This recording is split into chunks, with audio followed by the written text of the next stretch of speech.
1959 ஆண்டு முதல் 1983 ஆண்டு வரை 24 வருடங்கள் யாழ்ப்பாண கல்லூரியில் ஆங்கிலம், சைவ சமயம் போன்ற பாடங்களை கற்பித்து சாரணர் இயக்கத்திற்கு பொறுப்பாக இருந்த திரு கனகசபை சச்சிதானந்தன் அவர்களை பற்றி இன்றைய ரூட்ஸ் ஆஃப் ஜஃப்னா காலேஜ் என்கின்ற தொகுப்பில் நினைவு கூறுகிறோம். காலம் சென்ற சச்சிதானந்தன் மாஸ்டர் அவர்களை பற்றி 1983 ஆண்டு மிசலனியில் ஜெயராஜன் மாஸ்டர் இவ்வாறு ஒரு குறிப்பெழுதுகிறார். ஒரு கிரேட் ஸ்கவுட்ஸ் லீடரை நாங்கள் இழந்துவிட்டோம். டிஸ்ட்ரிக்ட் கமிஷனர் ஆஃப் ஸ்கவுட்ஸாக இருந்த சச்சிதானந்தன் ஆசிரியர் யாழ்ப்பாண கல்லூரியில் இணைந்ததில் இருந்தே முழு ஈடுபாட்டுடனும் கடமை உணர்வுடனும் தலை சிறந்த ஸ்கவுட்ஸ் தலைவராக பணியாற்றினார். புன்னகையுடன் இனிமையாக பழகக்கூடியவராகவும் இருந்தார். மற்றவர்களிடம் தேவையற்ற பொருட்களை பெற்று அதை எப்போதும் பயனுள்ள பொருட்களாக மாற்றுவார் சச்சிதானந்தன் மாஸ்டர். எப்போதும் புன்னகை தவழும் முகம், நகைச்சுவை ததும்பும் பேச்சு, எளிமையான தோற்றம், சைக்கிள் பயணம், இதுதான் சச்சிதானந்தன் மாஸ்டர். யாழ்ப்பாணத்தின் தலை சிறந்த 25 ஸ்கவுட்ஸ் குழுவினருடன் 1983 ஆண்டு அனுராதபுரத்தில் இடம்பெற்ற ஸ்கவுட்ஸ் ஜம்பூரியில் ஸ்கவுட்ஸை அதிகம் நேசித்த டிஸ்ட்ரிக்ட் கமிஷனர் சச்சிதானந்தன் மாஸ்டர் மறைந்தார். இப்படியான ஒரு தலை சிறந்த மனிதரோடு வாழ்ந்தோம் என்பதற்காக நான் இறைவனுக்கு நன்றி கூறுகிறேன். யாழ்ப்பாண கல்லூரியின் முன்னாள் ஆசிரியரான மறைந்த எஸ். நவரட்னம் அவர்கள் தன்னுடைய இனிய நண்பர் சச்சிதானந்தன் அவர்களைப் பற்றி இவ்வாறு குறிப்பெழுதுகிறார். எனது நண்பன் சச்சிதானந்தன் ஆங்கில மொழி ஆசிரியன், யாழ் மாவட்ட சாரணர் குழு ஆணையாளன், சிறந்த குடும்பத் தலைவன், நரைத்த தலையும் பழைய லாங்ஸும் புதிய புஷ்ஷேட்டும் அணிந்து செருப்பு தேய தேய நடந்து பழைய சைக்கிள் ஒன்றை ஒற்றை வாகனமாக வைத்திருந்து வாழ்வாவது மாயம் என்பதை சாதி சமய வேறுபாடின்றி யாவருக்கும் எடுத்துக்காட்டி இந்த உலகை விட்டு மறைந்து விட்டார். மூளாய் கிராமத்தில் பிறந்தவர் மலேசியா சென்று உலகப்போர் காரணமாக மறுபடியும் இலங்கை வந்து யாழ்ப்பாண கல்லூரியில் தனது கல்வியை தொடர்ந்து முடித்தார். மகரகம ஆசிரிய பயிற்சி கல்லூரியில் ஆங்கில ஆசிரியன் எனும் சிறப்பு பட்டம் பெற்றார். பின்னர் சாவக்கச்சேரி டிரிபர்க் கல்லூரியில் 5 ஆண்டுகள் ஆசிரிய பணி செய்தார். பின்னர் 1959 யாழ்ப்பாண கல்லூரியில் ஆங்கில ஆசிரியராக சேர்ந்தார். அந்த சமயத்தில் திரு பெவிங் அவர்கள் நடத்திய சாரணர் இயக்கத்தை ஏற்று தொடர்ந்து நடத்தி வந்தார். சிறு குழந்தைகளுக்கும் எளிதில் புரியும்படி கல்வி கற்பிக்கும் ஆசிரியன். வகுப்பு முடிந்தவுடன் கரும்பலகையில் சில சொற்களை எழுதுவார். அதன் மூலம் மாணவர்களுடைய அறிவை வளர்ப்பார். தன்னுடைய அனுபவத்தை மாணவர்களுக்கு கற்றுத்தருவார். என் இனிய நண்பர் சச்சி. வகுப்பறைக்கு பிந்தி வருகிற சச்சி பாடவேளை முடிந்ததும் பிந்தியே வெளியேறுவார். வகுப்பு நேரத்தை வீணாக யாருடனும் செலவிட மாட்டார். இவருடைய பழைய பேக்கில் தமிழ் அல்லது ஆங்கில நாவல்கள் இருக்கும். நேரம் கிடைக்கும் போதெல்லாம் அதை படித்து அவற்றின் சுவையான பகுதிகளை சக ஆசிரியர்களுக்கு நகைச்சுவை உணர்வுடன் படித்து காட்டுவார். இவர் மௌனமே உருவானவர், சிந்தனையாளர்.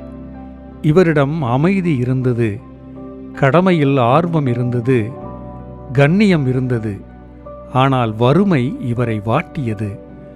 அதனால் குடும்ப நிர்வாகம் பெரும் சுமையாக இருந்தது என்றாலும் மற்றவர்களை உபசரிக்கும் பண்பை இவர் மறந்துவிடவில்லை. இதனால் நண்பர்கள் பலரை சேர்த்து கொண்டார். தனது பிள்ளைகள் வறுமையில் வாட இவர் விடவில்லை. அவர்களும் புதுமையை விரும்பவில்லை.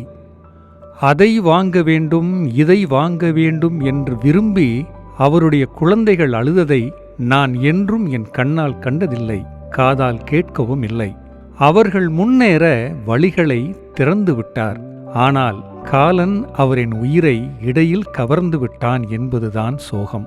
24 வருடங்கள் யாழ்ப்பாண கல்லூரிக்காக உழைத்தவர் இறுதியாக சொன்ன வார்த்தைகளை உங்கள் முன் வைக்க விரும்புகிறேன். நாம் வசிக்கும் உலகம் அழகான உலகம், சகல சந்தோஷங்களும் நிறைந்த உலகம். அதில் நாங்கள் அரசனைப் போல வாழ்கின்றோம். வாழ்க அவர் புகழ், வாழ்க அவர் நாமம், வாழிய அமரர் சச்சி. தன்னுடைய தந்தையாரை பற்றிய தன்னுடைய நினைவுகளை என்னோடு பகிர்ந்து கொள்கிறார் யாழ்ப்பாண கல்லூரி ஆசிரியை கோமலா தேவேந்திரம். நான் எனது குடும்பத்தில் மூத்த சகோதரன் கோவிந்தராஜன், யசோதா, சாரதா, கோமதி என்ற ஒரு ஆளும் இருந்தவா, ஒரு அக்கா இருந்தவா, அவாவும் இறந்துட்டா. நான் கடைசி பிள்ளை, சஜான மாஸ்டருடைய கடைசி பிள்ளை.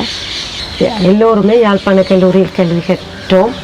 தன்னுடைய பாடசாலையில் தான் எல்லோரையும் கல்வி கற்க வேண்டும் என்ற மிக விருப்பத்துடன் எல்லோரையும் இங்கே கொண்டு வந்து சேர்த்து நாங்கள் மிகவும் மகிழ்ச்சியாக வந்து செல்வோம்.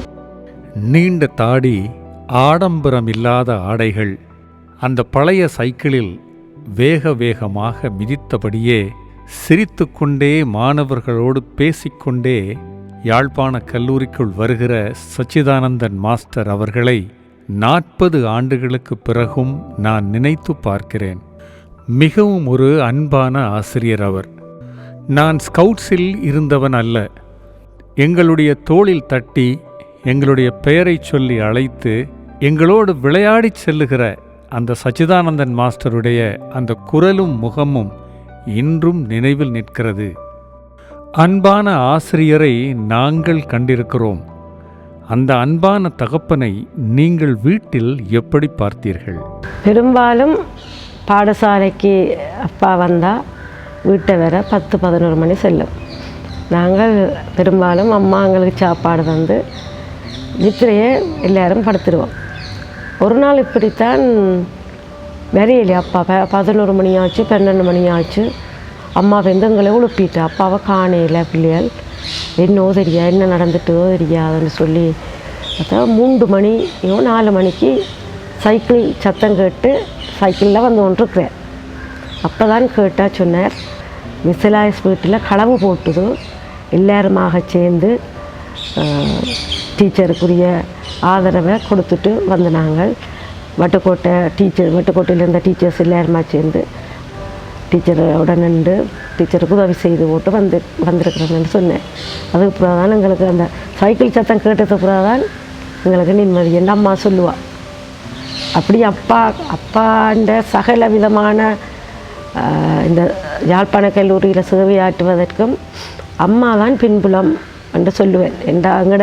எங்களை கற்பிப்பது, எங்களை நடவடிக்கைகள் எடுப்பது எல்லாமே எங்களுடைய அம்மா தான். அப்பா பள்ளிக்கூடம், தன்னுடைய வேலை, தன் ஸ்கவுட் கேம்ப், ஸ்கவுட் டியூட்டி என்று போயிடுவேன். அப்போ அப்பாண்ட சகல வேலைகளுக்கும் அம்மா துணை நின்ற ஒரு இல்லத்தரசி என்று சொல்லி நான் அம்மாவையும் இதில் குறிப்பிட விரும்புகின்றேன். அப்பாண்ட சகல வெற்றிக்கும் அம்மா தான் கால். எங்களின் அன்பான சச்சிதானந்தன் மாஸ்டருடைய இறப்பு எப்படி நிகழ்ந்தது என்பதை கொஞ்சம் சொல்லுங்கள். யாழ்ப்பாண கல்லூரி அப்பா அந்த வருஷம் 1983ஆம் ஆண்டு யாழ் மாவட்ட சேரண ஆணையாளராக அவருக்கு பதவி கிடைக்கின்றது. அவர்தான் ஜம்போரி அனுராதபுரத்தில் நடக்க போகுது அந்த வருஷம். இப்போ யாழ்ப்பாணத்தில் இருக்கின்ற சகல மாணவர்களுக்கும் அப்பா தான் பொறுப்பு. இப்போ முழு பேருடைய முழு காரியங்களையும் இனிதாக நிறைவேற்றிவிட்டு செய்து முடித்ததன் பின்பு அப்பா அனுராதபுரத்துக்கு பயணிக்க வேண்டும். அந்த கடைசி 3-4 நாட்களுக்கும் மிகவும் கடுமையான வேலை. அப்படியா வேலை செய்ததன் பின்பு இரவு ஒரு நாள் அன்று 83ஆம் ஆண்டு பிப்ரவரி மாதம் அவருக்கு ஹார்ட் அட்டாக் வந்துட்டு நாங்கள் மூலா ஹாஸ்பிட்டலுக்கு கொண்டு போய் அங்கே அவையல் சொல்லி போட்டோம், நீங்கள் அனுராதபுரத்துக்கு போக இயலாதுண்டு. டாக்டர் கங்காதரனையும் மறக்க இயலாது. அப்பாண்ட ஃப்ரெண்டுன்னு சொல்கிறவ அவர் சொன்னார், சச்சி சுவர் இருந்தால் தான் சித்திரம் எழுதலாம், நீ போக வேண்டாம் என்று சொன்னவர் என்று சொல்லி அப்பா வந்து சொன்னவர். அப்பா போறையில் என்று முடிவெடுத்து வீட்டை வந்து சகல பொறுப்புகளையும் ஏனி ஆசிரியர்களிடம் கொடுத்து விட்டு வீட்டை வந்து விட்டார். ஆனால் அவருக்கு மனம் கேட்கவில்லை. அடுத்த நாள் சாரதாக்காட்ட தான் கொஞ்சம் காசை கொடுத்துட்டு சொன்னார், இப்படி வேற ஒரு கிழமை செல்லும், நீ அம்மாட்ட காசை கொடுத்து வீட்டு வேலையில் பேரன்னு சொல்லி போட்டு போனவர். இது அங்கே போய் ஜனாதிபதியாக இருந்த ஜெயவர்த்தனா தான் அந்த காலத்தில் ஜனாதிபதியாக இருந்தவர். அவரோட ஹேண்ட் ஷேக் பண்ணி எல்லாம் மிகவும் சந்தோஷமான நிலையில் அன்று இரவே அவருக்கு மீண்டும் ஹார்ட் அட்டாக் வந்துவிட்டது. ஒரு கிழமையிலே உடனே வந்ததன் காரணமாக அவர் அன்று இரவே மரணம் எய்தி விட்டார். அப்போ வந்து அடுத்த நாள் இங்கெல்லாம் வீட்டில் பெரிய கொண்டாட்டம் என்று தான் அதை சொல்லணும். யாழ் மாவட்டத்தில் இருக்கிற சகல சேரணர்களும் அந்த மரண வீட்டிலே கலந்து அப்பாக்குரிய இறுதி மரியாதைகளை செய்தார்கள். அது மட்டும் இல்லாது யாழ்ப்பாண கல்லூரியும் மிகவும் யாழ்ப்பாண கல்லூரி ஆசிரியர் சமூகம் மிகவும் தோளோடு தோள் நின்று அந்த கிரியைகளை செய்திச்சினம். ஊர் மக்களுக்கும் யாழ்ப்பாண கல்லூரி ஆசிரியர்களுக்கும் யாழ்ப்பாண கல்லூரி பழைய மாணவர்களுக்குமே அப்பாண்ட பொடியை தூக்குறதில் நாங்கள் தான் தூக்குவோம் என்று சொல்லி அதுக்குள்ளே ஒரு முரண்பாடு வந்தது என்று சொல்லிவினோம். ஊர் அண்ணா மேர் சொல்லிவினோம், யாழ்ப்பாண கல்லூரி ஜெஃப்னா காலேஜ்காரங்கள் எங்களை விடையில் தூக்குறதுக்குன்னு சொல்லி. அப்படி அப்பாவில் மிகவும் பாசமும் நேசமும் உள்ள மாணவர் பெரும்பெற இருந்தது. அப்பாண்ட செத்தை விட்டால் மறக்க இயலாது. 6ஆம் வகுப்பு படித்து கொண்டிருந்த நான் அப்பாண்ட இறந்த செய்தியையும் நாங்கள் எல்லோரும் சேரதாக்காவும் நானும் யசோதா எல்லோரும் இங்கே ஸ்கூலில் படித்து கொண்டிருக்கிறோம். யசோதாக்கா ராமநாதன் கல்லூரியில் படித்து கொண்டிருந்தா ஃபர்ஸ்ட் இயர், சேரதாக்கா ஏஎல் படித்து கொண்டிருந்தவா. நான் தரம் 6 கல்வி கேட்டு கொண்டிருந்தேன். நான் இவங்களுக்கு நோட்டீஸ் வந்தது வகுப்புக்கு, ஒரு ஆசிரியர் என்ன சம்பவம் உண்டான்னா துரணம் பண்ணால் நோட்டீஸ் கொண்டு வருவேன். வந்த துரணம் பண்ண கொடுத்த நோட்டீஸை சேரதாக்காண்ட வகுப்பில் இருந்த இந்திராணி டீச்சர் அவள் நோட்டீஸை அப்படியே வாசித்து விட்டுட்டா. அக்கா சேரதாக்கா இருந்தது அவளுக்கு ஞாபகம் இல்லை.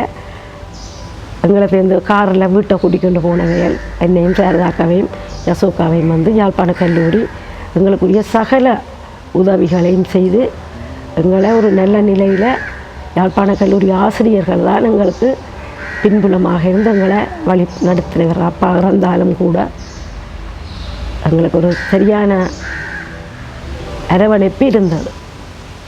இளம் வயதில் உங்களது தந்தையை நீங்கள் இழந்திருக்கிறீர்கள் என்பது ஒரு பெரிய சோகம். குடும்பத் தலைவனை இழந்த அந்த குடும்பத்தை மீட்டெடுக்க உங்களது தாயார் என்ன விதமாக கஷ்டப்பட்டிருப்பார் என்பதையும் யோசிக்க முடிகிறது கோமலா. பணத்தின் மீது அதிகம் பற்றில்லாத அந்த எளிய மனிதரை மாணவர்கள் கொண்டாடுகிற பொழுது உங்களுடைய மனம் எப்படி அதை எதிர்கொள்கிறது? நான் இன்று வரை அப்பாண்ட மாணவர்களோட அப்பாண்ட பிள்ளை என்று சொல்லி எங்கட சச்சிதானந்த மாஸ்டர்கிட்ட பிள்ளை என்று சொல்லித்தான் யாழ்ப்பாண கல்லூரியில் கல்வி கற்ற பழைய மாணவர்கள் அனைவருமே என்னோட கதைப்பார்கள். நான் சென்ற வருடம் 25வது ஆண்டு விழாக்கு கொழும்பு மாநகரம் சென்ற பொழுது எத்தனையோ அண்ணா மேர் வந்து கதைச்சவேல், அக்கா மேர் கதைச்சவேல், இங்கே சச்சிதானந்த மாஸ்டர்கிட்ட மகள் எங்களுக்கு நீர் சின்ன பிள்ளைன்னு சொல்லி என்னோட அந்த மிகவும் அன்பாக அது அப்பாவுக்கு கொடுத்த மதிப்பாகத்தான் நான் இன்று வரை கருதுகின்றேன். ஊரிலும் சங்கான சித்தங்கனி என்று எங்கே சென்றாலுமே நாங்கள் சேரிட்ட ஆங்கிலம் கேட்ட எங்களுக்கு சேர் ஆங்கிலம் எங்களோட 3-4 வசனம் கதைச்சாலுமே எங்களுக்கு சந்தோஷம். சார் எங்களோட ஆங்கிலத்தில் தான் கதைங்கோ சார் என்று நாங்கள் சேரிட்ட விருப்பத்தோடு கேட்போம். சேருங்களை அப்படி எங்களோட கதைப்பேன். அப்போ எங்களுக்கு அது பிற்காலத்தில் நாங்கள் ஆங்கிலத்தை சுலபமாக பேசுகிறதுக்கு எங்களுக்கு அது வழி சமைத்து கொடுத்தேன்னு சொல்லிவினோம். இப்போ எங்களுக்கு தர அன்பும் மரியாதையும் பாசமும் நாங்கள் அப்பாவை இன்று வரை நினைவு கூறுகின்றோம். அப்பா இல்லாவிட்டாலும் அப்பா சரியான முறையில் தன் மாணவர் சமுதாயத்தோடு இருந்திருக்கிறார்ன்றதுக்கு இன்று எங்களுக்கு அவர்கள் தர மதிப்பு தெரியும், எங்களுக்கு காணும். ஒவ்வொரு மாணவனையும் தன்னுடைய சொந்த பிள்ளை போல நேசிக்கின்ற அந்த ஆசிரியனை தன்னுடைய தந்தையைப் போல நேசிக்கிற அந்த மாணவனும் இனி எந்த காலத்தில் நாம் பார்க்க முடியும்? பண்பு நிறைந்த பல ஆசிரியர்கள் எங்களை அந்த காலத்திலே வழிநடத்தினார்கள். எங்கள் மனதுக்கு நெருக்கமான சச்சிதானந்தன் ஆசிரியரை ரூட்ஸ் ஆஃப் ஜப்னா காலேஜ் என்கின்ற இந்த தொகுப்பின் மூலமாக மறுபடியும் நாம் நினைவேந்தியது மகிழ்ச்சியான தருணமாக நான் கருதுகிறேன். தந்தையை பற்றிய நினைவுகளை பகிர்ந்து கொண்டதற்கு நன்றி கோமலா. நன்றி அண்ணா. வணக்கம். வணக்கம். சச்சிதானந்தன் மாஸ்டர் இளவயதிலேயே மறைந்தார். இன்றும் அவரை நினைத்து பார்க்கிறோம். நல்ல ஆசிரியர் என்றும் தலைமுறைகளை தாண்டி வாழ்ந்து கொண்டே இருப்பார்.